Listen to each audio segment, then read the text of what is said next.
புதிய சட்டம் இயற்றியிருக்கிறது ஈரான். தரைவழி தாக்குதலுக்கு தயாராகிறது அமெரிக்கா. ஈரான் படைகளுக்கு அந்நாட்டின் உச்ச தலைவர் முஜ்தபா கமேனி அதிரடி உத்தரவு. இவை தொடர்பாக இந்த காணொளியில் விரிவாக பார்க்கலாம். மத்திய கிழக்கு போர் ஒரு மாதத்தை கடந்து நீடித்துக் கொண்டிருக்கிறது. இந்த சந்தர்ப்பத்தில் முக்கியமான ஒரு சட்டத்தை ஈரான் இயற்றியிருக்கிறது. அந்த சட்டத்திற்கு அந்த நாட்டினுடைய பாராளுமன்றம் ஒப்புதல் வழங்கியிருக்கிறது. அதாவது ஆர்மூஸ் ஜலசந்தி வழியாக பயணிக்கும் சரக்கு கப்பல்களுக்கு கட்டணம் அறவிடுவது தொடர்பான ஒரு சட்டமே அங்கு இயற்றப்பட்டிருக்கிறது. அந்த சட்டம் எப்பொழுது முதல் நடைமுறைக்கு வரப்போகிறது என்று இன்னும் உத்தியோகபூர்வமாக அறிவிக்கவில்லை. அதே போன்று எவ்வளவு கட்டணம் என்பது தொடர்பாகவும் இன்னும் செய்திகள் வெளியாகவில்லை. ஆனால் உத்தியோகபூர்வமற்ற செய்திகள் எந்த அளவு கட்டணம் அறவிடப்படலாம் என்ற வகையில் செய்தி வெளியிட்டிருக்கிறது. குறிப்பாக ஒரு கப்பலுக்கு 2 மில்லியன் அமெரிக்க டாலர்கள் வரை கட்டணம் அறவிடப்படலாம் என தெரிவிக்கப்பட்டிருக்கிறது. மத்திய கிழக்கு போர் இன்று ஒட்டுமொத்த உலகத்தின் பொருளாதாரத்திலும் மிகப்பெரிய தாக்கத்தை செலுத்தி இருக்கிறது. அதற்கு மிக முக்கிய காரணம் ஆர்மூஸ் ஜலசந்தி வழியான சரக்கு கப்பல்களுக்கு தடை விதிக்கப்பட்டிருப்பதுதான். இதுதான் இன்று பூதாகரமாக வெடித்திருக்கிறது. அந்த பகுதியினூடான கப்பல் போக்குவரத்திற்கு அனுமதி வழங்க வேண்டும். அந்த பாதை திறக்கப்பட வேண்டும். அப்படி திறக்காவிட்டால் ஈரானின் எரிசக்தி மையங்கள் மீது மிகப்பெரிய தாக்குதல் நடத்தப் போவதாக தொடர்ச்சியாக அமெரிக்கா ஈரானுக்கு அச்சுறுத்தல் விடுத்து வருகிறது. ஆனால் 10 தினங்களுக்கு ஈரானுக்கு எதிரான தாக்குதலை நிறுத்தப் போவதாக அமெரிக்கா அண்மையில் அறிவித்திருந்தது. ஆனால் இந்த அறிவித்தல் விடுக்கப்பட்ட போதும் கூட தொடர்ச்சியாக போர் நடைபெற்று வருகிறது. இஸ்ரேல் பகுதியில் இருக்கக்கூடிய பல முக்கிய நிலையங்கள் மீது ஈரான் தொடர்ச்சியாக தாக்குதல் நடத்தி இருக்கிறது. மேலும் பல நாடுகள் மீது தாக்குதல் நடத்தி இருக்கிறது. எனவே இந்த போர் தொடர்ந்து நீடித்த வண்ணமே இருக்கிறது. இப்படியான நிலையில் தரைவழி தாக்குதலுக்கு அமெரிக்கா தயாராகி வருவதாக அண்மையில் செய்தி வெளியாகி இருந்தது. குறிப்பாக அமெரிக்காவில் இருக்கக்கூடிய முக்கிய செய்தித்தாள்கள் அது தொடர்பான செய்தியை வெளியிட்டிருந்தன. இப்படி தரைவழி தாக்குதலை அமெரிக்கா ஆரம்பித்தால் அடுத்து என்ன நடக்கும் என்ற அச்சம் தற்போது ஏற்பட்டிருக்கிறது. தரைவழி தாக்குதலை அமெரிக்கா நடத்துமாக இருந்தால் அந்த வீரர்கள் சவப்பெட்டியில் தான் செல்ல வேண்டும் என்ற ஒரு முக்கிய அறிவித்தலையும் கூட ஈரான் விடுத்திருக்கிறது. அதே போன்று ஈரானின் உச்ச தலைவர் முஜ்தபா கமேனி அதிரடி உத்தரவை அந்நாட்டு படை வீரர்களுக்கு விடுத்திருக்கின்றார். தரைவழி தாக்குதலை அமெரிக்கா நடத்தினால் ஈரானின் மத்திய கட்டளை பிரிவில் இருந்து உத்தரவு வரும் வரை படை வீரர்கள் காத்திருக்க தேவையில்லை, நேரடியாக தாக்குதலை நீங்கள் நடத்தலாம் என்ற ஒரு உத்தரவை பிறப்பித்திருக்கின்றார் அந்த நாட்டினுடைய உச்ச தலைவர் முஜ்தபா கமேனி. எனவே தரைவழி தாக்குதலை அமெரிக்கா நடத்துமாக இருந்தால் மிகப்பெரிய தாக்குதலை நடத்துவதற்கு ஈரான் தயாராக இருக்கின்றது. குறிப்பாக 10 லட்சம் படை வீரர்கள் இந்த தாக்குதலுக்கு தயார் நிலையில் இருப்பதாக ஈரான் தெரிவித்திருக்கிறது. தரைவழி தாக்குதல் இடம்பெறுமாக இருந்தால் என்ன நடக்குமோ என்ற அச்சத்தில் வளைகுடா நாடுகள் இருக்கின்றன. தரைவழி தாக்குதலை அமெரிக்கா நடத்தினால் பஹ்ரைன் மற்றும் ஐக்கிய அரபு அமீரகம் ஆகிய கடற்கரை பகுதிகளை ஈரான் கைப்பற்றும் என டெஹ்ரான் டைம்ஸ் எச்சரிக்கை விடுத்திருக்கிறது. அதாவது அந்த பகுதிகளை கைப்பற்றி அந்த பகுதிகளில் இருந்து மிகப்பெரிய தாக்குதலை அமெரிக்காவுக்கு எதிராக ஈரான் மேற்கொள்ளும் என தெரிவிக்கப்பட்டிருக்கிறது.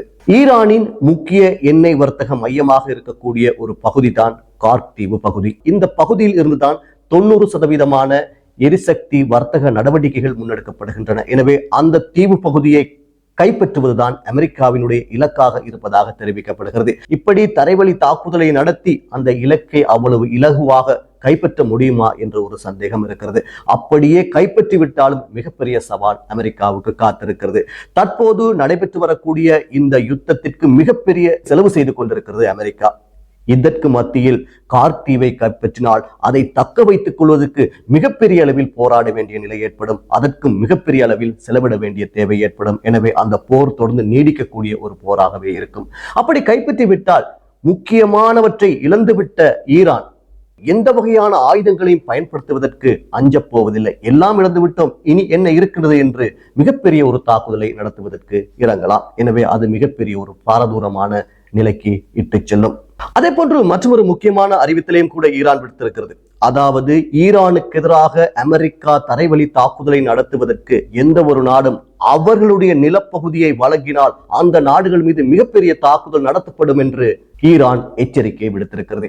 ஏற்கனவே ஈரான் மத்திய கிழக்கில் இருக்கக்கூடிய அமெரிக்காவின் ராணுவ தளங்கள் மீது மிகப்பெரிய தாக்குதல்களை நடத்தியிருந்தது. தற்போது தரைவழி தாக்குதலுக்கு தயாராகும் அமெரிக்கா ஐக்கிய அரபு அமீரகம் அல்லது பஹ்ரைன் போன்ற நாடுகளில் களமிறங்கி அங்கிருந்து தாக்குதலை நடத்தினால் அந்த நாடுகள் மீது மிகப்பெரிய தாக்குதல் நடத்தப் போவதாகத்தான் ஈரான் அறிவித்திருக்கிறது. ஈரான் மத்திய கிழக்கு பகுதியில் பல்வேறு நாடுகள் மீது ஏற்கனவே தாக்குதல் நடத்தி இருக்கிறது. ஆனால் எந்த ஒரு நாடும் இதுவரையிலும் ஈரானுக்கு எதிராக தாக்குதலை நடத்தவில்லை.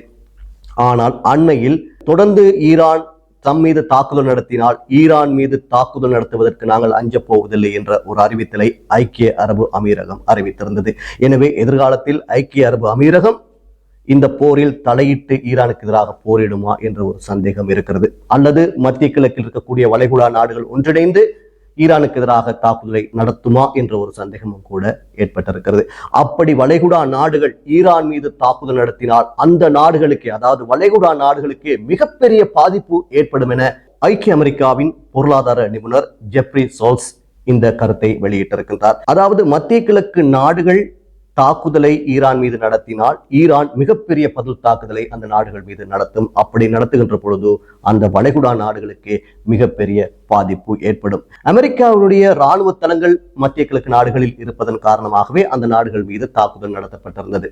ஆனால் அந்த நாடுகள் ஈரான் மீது தாக்குதல் நடத்தினால் மிகப்பெரிய அளவிலான தாக்குதலை வளைகுடா நாடுகள் மீது ஈரான் செலுத்துவதற்கான வாய்ப்புகள் காணப்படுகின்றன. எனவே அது மிகப்பெரிய தாக்கத்தை இந்த வளைகுடா நாடுகளுக்கு ஏற்படுத்தும் என அவர் தெரிவித்திருக்கின்றார். ஐக்கிய அரபு அமீரகம் ஈரான் மீது தாக்குதல் நடத்தினால் ஈரான் ஐக்கிய அரபு அமீரகத்தின் மிக முக்கிய பகுதிகளாக இருக்கக்கூடிய துபாய் போன்ற பகுதிகளுக்கு மிகப்பெரிய தாக்குதலை நடத்தலாம்.